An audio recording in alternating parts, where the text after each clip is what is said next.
All right, welcome back again, and I'm here to talk about this very interesting topic, hyperprolactinemia, and how it can prevent you from becoming pregnant. But before then, what is hyperprolactinemia?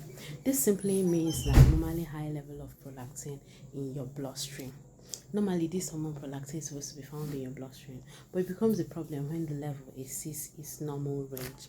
And this could be caused by certain medications you're taking. It's also be caused by an underlying ailment. It's also be caused by a pituitary tumor known as prolactinoma. But when this is the case, the subject gets this kind of headache that rings a bell in the air. Another cause of this hyperprolactinemia is nipple stimulation following an abortion or a miscarriage. I'm going to tell you how it causes it. The primary role of this, like I said earlier, is the production of breast milk in preparation for breastfeeding. Once a woman is pregnant, it has already sent a signal to your brain saying prolactin should get high so that breastfeeding can be possible. Already your prolactin has already started shooting up. Then, along the line, the pregnancy is cut short. And a man is somewhere after the miscarriage, sucking the breast. The body begins to think it's possible this pregnancy ended, and this woman is about to start breastfeeding, and it starts sending signal for your brain to start making more of these hormones. That is how it starts rising, and that is not good for you because actually you are not breastfeeding. So, what are some of the symptoms of hyperprolactinemia? How do you know you have this condition? Most times, what makes people begin to wonder is when they begin to have irregular menstrual period. Your period is no longer regular, it comes today, it doesn't come tomorrow. Or sometimes no period at all. It can be that severe. Another symptom is blurry vision. It can cause your vision to be blurry. Another one is headache. It's presents with some kind of headache. Another symptom is vaginal dryness. Mostly you notice that one during sex because it presents with painful intercourse. So that is that one. In men too, it could also cause erectile dysfunction, but we're not going into the male aspect for today. That is going to be topic for another day. So, diagnosis. How can you find this out in the laboratory? This can be done using a simple blood test.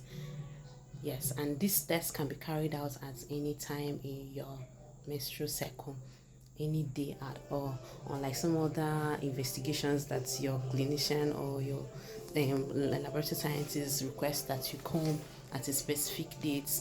Some hormonal profile test, some analysis, your scientist could request that you come on your day 2 or day 3, day 10 or day 21. This prolactin, you can do the analysis at any day and you still get a very good result. Yes, but is it treatable? Yes, it is very, very treatable, and the success rate of the treatment is very high.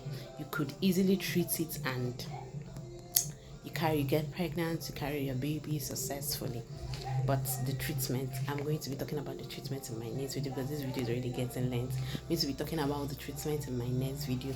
I'm going to tell you the 2 drugs that I use to successfully treat this.